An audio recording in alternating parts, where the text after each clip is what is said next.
Hi guys, it's my pleasure to talk to you about sexual education. But today our topic is mainly focused on teenage pregnancy. Let's start with this question. What is teenage pregnancy?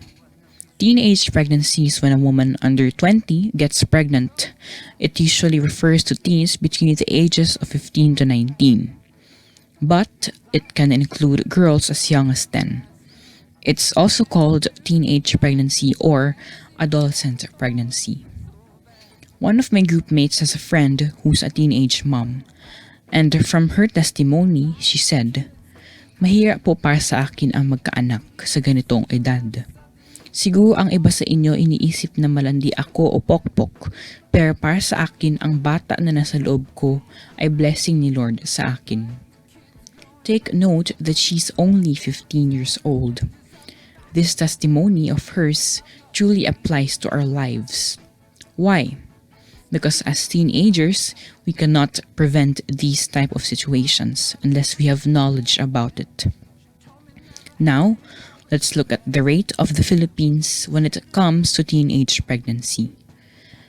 As you will see, we cited some informations about it.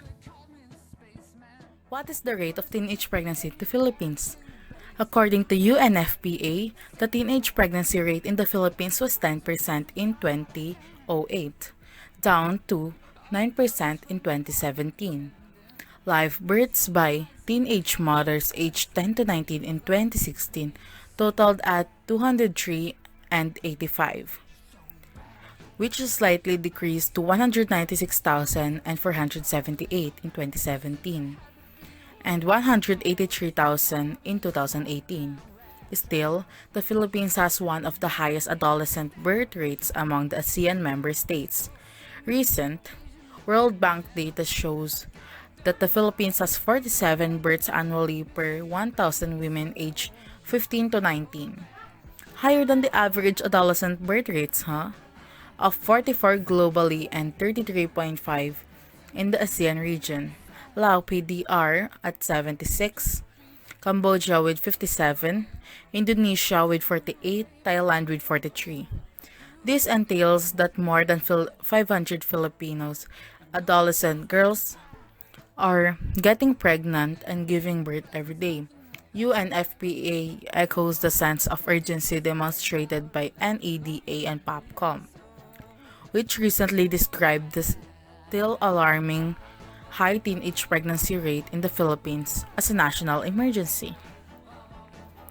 When we're gonna read it carefully, it said in 2016 the number of teenage mothers, which is slightly decreased to 196 and 478 in 2017 and 183,000 in 2018. It may be decreasing, but still, it's a threat to us Filipinos, especially to the teenagers like us. Teenage pregnancy is something we should prevent and something we should be afraid of.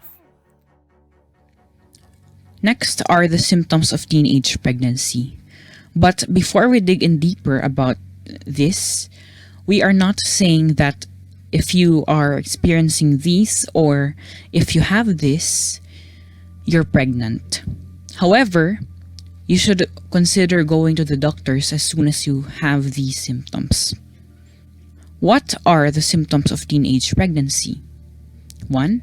A missed menstrual period, nausea or vomiting, also called morning sickness, though it can happen throughout the day. Sudden, intense aversion to certain foods, especially meats or fatty fried foods. Sore nipples or breasts. Unusual fatigue, frequent urination, unusual mood swings, feeling lightheaded, weight gain, and swelling belly. A positive pregnancy test is another sign of pregnancy. Today's home pregnancy tests are generally considered accurate. These simple kits can be bought over the counter in drugstores, but you should consider visiting the doctor. So as you can see, we're digging deeper and deeper about this teenage pregnancy thing. And we should dig deeper because it's an important thing to be talked about. Let's talk about its dangers or risks. What are the risks or dangers of teenage pregnancy? Number 1. If a pregnancy is unplanned, the mother may not be getting the prenatal care she and her baby need or may not even be healthy enough to carry a child to term. Most teenage moms don't receive prenatal care and is most likely to have postpartum disorder after birth. Number 2. Teens are often unprepared for the realities involved in parenting an infant.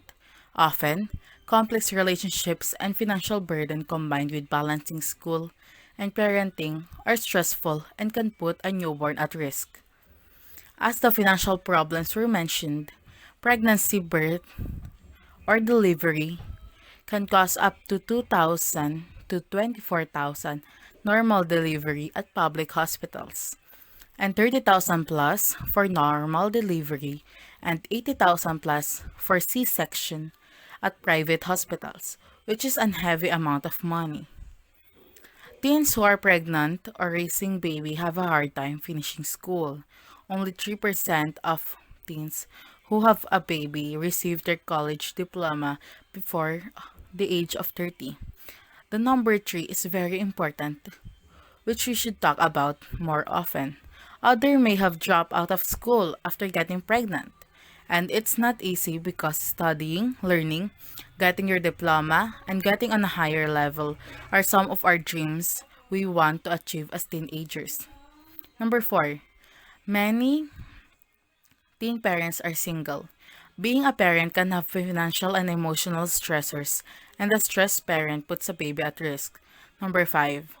Parents often need resources to help them navigate their child's well being and development. Teens may not be aware of this type of assistance. To sum these two up, being a single mom is hard, and from the testimony of the mother which I interviewed, she said, minsan wala na akong time para sa anak ko kasi ang dami kong kailangan gawin para matugunan ko yung mga gusto niya. As we can see at this kind of situations, we still need our parents to guide us and support us. Now, the following risks are for the baby and the socioeconomic risks. Number 1 is the risk for the baby. A premature birth baby or preemie is born before 37 completed weeks of pregnancy. A full-term pregnancy is 40 weeks. Preemies miss out on the important growth and development that takes place in the final weeks of the pregnancy and often suffer health problems because their organs did not have sufficient time to develop. This can include cerebral palsy, breathing problems and asthma, feeding difficulties, serious intestinal problems, developmental delay, mental retardation, bleeding in the brain, vision problems or blindness, hearing problems, sudden infant death syndrome or SIDS. A low birth weight baby weighs less than 5.5 pounds. Some develop infections or other illnesses in the first days of life, while others may suffer from the longer term problems, including learning disabilities or delayed motor or social development. A study from the University of Pennsylvania found that premature babies weighing less than 4.5 pounds at birth are 5 times more likely than the babies born at a normal weight to have an autism spectrum disorder or ASD. Nearly 10% of teenage mothers deliver a low birth weight baby. Sadly, these babies are more than 20 times as likely to die in their first year of life versus a normal weight baby. In short, a baby can have sickness that she can carry till her last breath and things mostly affected the premature babies. And based on the testimony of my cousin, which is a teenage mom, it's very hard and her child is a premature, which can lead to her baby being at risk all the time. Next is letter B, socioeconomic risks. Teen mothers are less likely to graduate from high school. Only about 50% of teen mothers receive a high school diploma by 22 years of age, whereas approximately 90% of women who do not give birth during adolescence graduate from high school, reports the CDC. Teenage births are associated with lower annual income for the mother, 80% of whom will eventually rely on welfare. Less than 2% of teen moms earn a college degree by age 30. Teen fathers tend to finish fewer years of school than older fathers, and they are less likely to have a job. Teenage pregnancies are associated with an increased rate of delinquent behaviors in the fathers, including alcohol and drug abuse, lower educational level, and reduction of future potential income, states the CDC. About 25% of teen moms have a second child within 24 months of their first baby.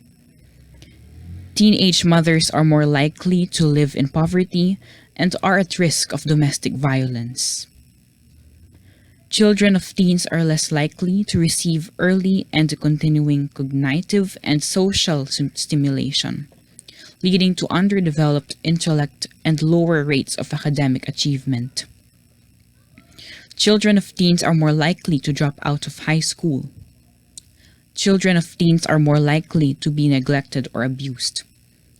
Children born to teenage parents experience increased exposure to domestic violence and abuse. Children of teenage mothers have increased incidents of trouble in school or with the law. Boys born to teenage mothers are 3 times more likely to be incarcerated during adolescence than sons of mothers who delay childbearing.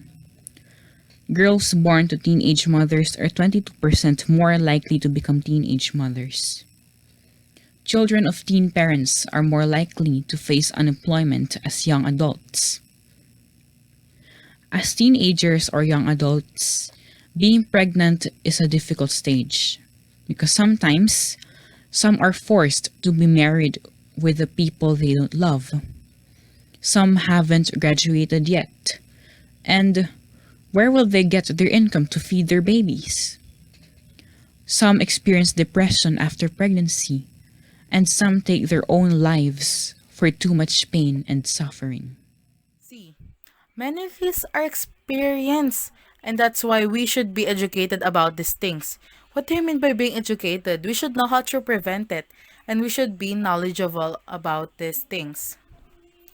Now that we know the risks, let's find out how to prevent them. It may be a few ways, but it has a great impact. How to prevent teenage pregnancy. Doing programs that improve social development. Talk about responsible sexual behavior education as early as possible. Improve contraceptive counseling and delivery. How can we prevent it? Simple. Just like what we stated, we should be knowledgeable about sexual education as early as possible. And for those who are experiencing this kind of thing, we truly appreciate you. Remember, guys, that it's never too late. We can still change, and one day we will all be properly educated, and we can all achieve our goals and dreams. Thank you for listening. Remember to educate yourself. There's still a lot of opportunities and privileges. There's still a lot of things to do, learn, and realize. And let's not rush things up. We love you and Thank you. Thanks.